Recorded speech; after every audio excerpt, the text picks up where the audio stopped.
दोस्तों कैसे हैं आप सब। एक बार फिर से आप सबका स्वागत है आपके अपने चैनल टूरिपीडिया हिंदी पर। आप ये तो मानते हैं ना कि जो आज ज्यादा गरीब है जरूरी नहीं कि वो हमेशा से इतना ही गरीब हो, या जो आज अमीर है समृद्ध है वो हमेशा से ही इतना अमीर हो। हर कोई अपनी मेहनत, लगन और कुछ प्रकृति की देन की वजह से ही वहाँ पहुँचता है जहाँ आज वो खड़ा है। फिर चाहे वो इंसान हो या देश। आज हम आपको दुनिया के ऐसे ही 5 देशों के बारे में बताने जा रहे हैं जो किसी समय में हद से ज्यादा गरीब हुआ करते थे। इतने गरीब की 2 वक्त की रोटी के लिए भी इन्हें दूसरे देशों से कर्जा लेना पड़ता था। लेकिन आज ये देश इतने अमीर है कि बड़े बड़े देशों को कर्जा देकर भूल जाने की हिम्मत रखते हैं। लेकिन सोचने वाली बात है कि आखिर ये काया पलट हुई कैसे। तो चलिए इसी सवाल के जवाब को खोजते हैं। तो चलिए जल्द से अपना सीट बेल्ट बांध लीजिए अच्छे से और निकलते हैं एक शानदार सफर पर। South Korea.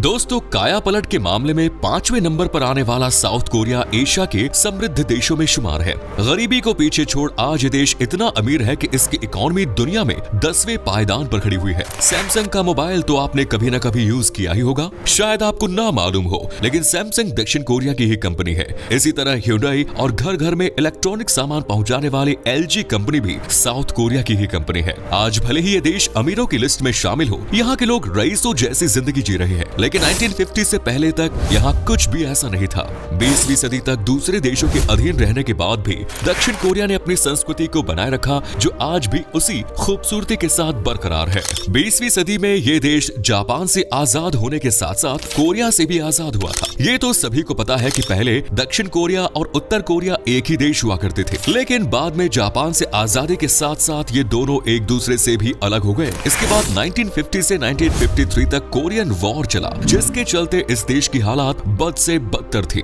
वहीं इस दौरान कोल्ड वॉर भी चल रहा था, जिस वजह से इस देश को अमेरिका जैसे शक्तिशाली देश ने सपोर्ट किया। वहीं जापान भी दक्षिण कोरिया की पूरी मदद करता रहा। इन देशों की बदौलत ही दक्षिण कोरिया ने दिन दुगनी रात चौगुनी तरक्की की।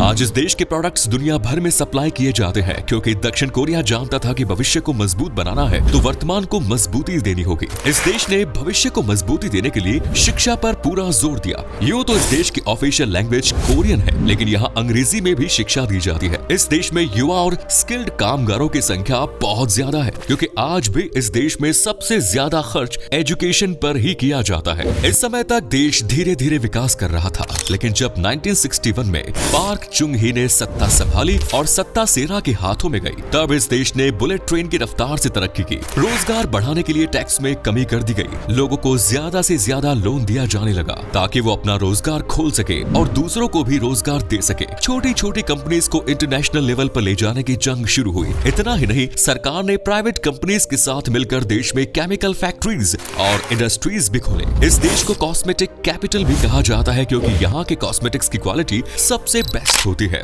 Next is Brunei. दुनिया के सबसे छोटे देशों में शामिल ब्रुनेई के पास आज इतना पैसा है कि यहाँ सोने की कार तो आम बात है। जी हाँ, इस देश के सुल्तान हसनल बोल्कियाह के बारे में तो आपने जरूर सुना होगा, लेकिन क्या आप जानते हैं कि अकेले सुल्तान के पास ही 7000 गाड़ियां हैं। ये इतनी ज्यादा है कि गाड़ियों का शोरूम खुल सकता है। मुस्लिम संस्कृति होने के चलते इस देश में शराब पर पूरी तरह से बैन है। यहाँ के कानून आपको डरा सकते हैं, लेकिन इन्हीं कानूनों की वजह से ये एक सुरक्षित देश भी है। आज यहाँ के लोग अमेरिका जैसे बड़े देश के लोगों से भी ज्यादा लग्जरी लाइफ जीते हैं, लेकिन ब्रुनेई में हमेशा से इतनी अमीरी नहीं थी। 20वीं शताब्दी के पहले तक इस देश में इतनी गरीबी थी कि यहाँ जाना कोई पसंद नहीं करता था और यहाँ के लोग थोड़ी बहुत खेती बाड़ी कर अपना पेट भरा करते थे। लेकिन फिर साल 1929 में प्रकृति का आशीर्वाद इस देश को मिला और यहाँ पहली बार तेल के भंडार पाए गए। इन तेल के भंडार की वजह से ब्रुनेई में पैसों की बारिश होने लगी। साल 1950 तक ब्रुनेई दूसरे देशों को भी तेल एक्सपोर्ट करने लगा, जिस वजह से ये देश दिन पर दिन अमीर होता जा रहा था। यहाँ के सुल्तान ने भी पैसे को देश के विकास में लगाया, एजुकेशन सिस्टम को मजबूत किया,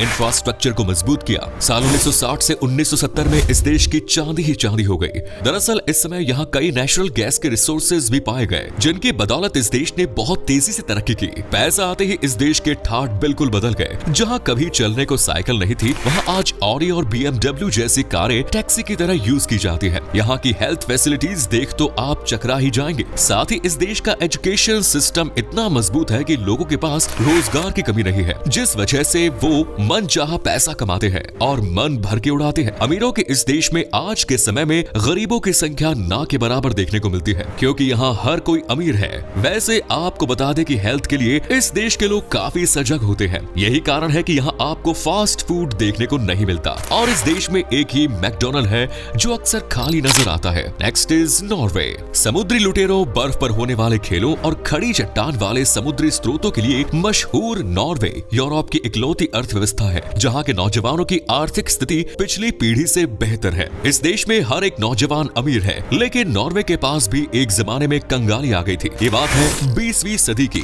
जब इस देश में कंगाली का आलम ऐसा छाया कि लोगों ने नॉर्वे से दूर दूसरे देशों की तरफ बढ़ना ठीक समझा और इस देश के लगभग 8 लाख से ज्यादा लोगों ने पलायन कर अमेरिका को अपना घर बना लिया। ये देख सरकार ने देश में हाइड्रो इलेक्ट्रिसिटी पावर प्लांट की शुरुआत की, क्योंकि इस देश में नदियों का भंडार है। इसीलिए इस देश की सरकार ने नदियों के पानी से बिजली बनाना शुरू किया और देश को 7वें आसमान पर पहुंचाया। इन पावर प्लांट्स ने देश को मजबूत बनाने में तो मदद की ही, साथ ही युवाओं को रोजगार भी दिया जो आज तक बरकरार है। हालांकि जब दूसरा विश्व युद्ध शुरू हुआ तो इस देश को अच्छा खासा नुकसान भी हुआ, लेकिन रिकवर करने में नॉर्वे माहिर है। लेकिन अभी असली कहानी तो बाकी थी। दरअसल 1969 में नॉर्वे के नॉर्थ सी में बहुत बड़े तेल के भंडार की खोज की गई। इस तेल के भंडार को सरकार ने अपने अधीन ही रखा और इसको देश के विकास के लिए इस्तेमाल किया। तेल का एक्सपोर्ट करते करते ये देश सफलता की उस बुलंदी पर पहुंच गया कि आज यहाँ खुशहाली, अमीरी और समृद्धि सबसे ज्यादा है। तेल की कमाई से यहाँ की सरकार ने एजुकेशन सिस्टम को सभी के लिए फ्री कर दिया।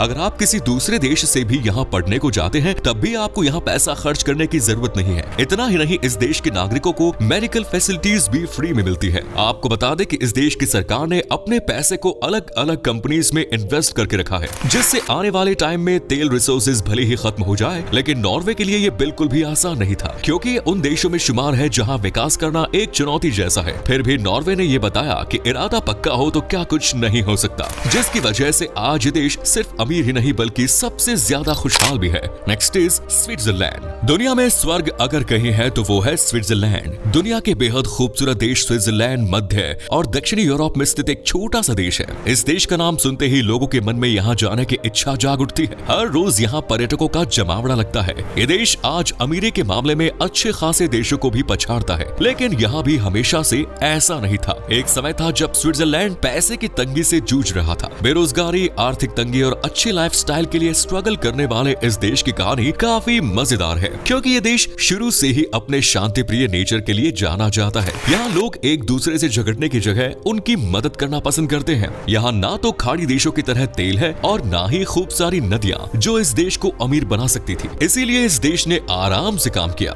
दूसरे विश्व युद्ध के दौरान जब सभी देश एक दूसरे से झगड़ने में व्यस्त थे, उस वक्त नॉर्वे इंडस्ट्रियलाइजेशन पर फोकस कर रहा था, जिस वजह से अमेरिका, जापान के अमीर लोग यहाँ आकर सेटल होने लगे। जैसे जैसे इस देश में अमीरों ने रुख किया, वैसे वैसे इस देश के हालात सुधरने लगे। लोगों के लिए रोजगार के अवसर खुलते गए। शिक्षा पर तो ये देश शुरू से ही जोर दे रहा था। इस देश की अमीरी के एक बड़े हिस्से की बात की जाए तो वो स्विस बैंक है, क्योंकि जब वॉर हुआ तब कई देशों के लोगों ने अपना पैसा स्विस बैंक में जमा किया, जो आज तक बरकरार है। आज भी स्विस बैंक समेत स्विट्जरलैंड के अन्य बैंकों में 23% खाते दूसरे देश के लोगों के हैं। यहाँ की बैंकिंग इंडस्ट्री इस देश को लगभग 70% तक मजबूती देती है। शायद आपको ना मालूम हो, लेकिन यहाँ अरबों की संख्या में काला धन है, जिसके बारे में कोई नहीं जानता। वहीं इस देश की टूरिज्म इंडस्ट्री भी काफी मजबूत है, जो इस देश को बैंकिंग के बाद दूसरे नंबर पर आर्थिक तौर पर मजबूत करती है। Next is Luxembourg. चलिए दोस्तों, अब देखते हैं उस देश को जिसने अपनी हिम्मत और लगन और कुछ प्रकृति की मदद से गरीबी को पूरी तरह से अमीरी में बदल दिया। ये है लक्जमबर्ग। दोस्तों, लक्जमबर्ग एक लैंडलॉक कंट्री है और आज इस देश में इतनी रईसी है जिसका कोई जवाब नहीं।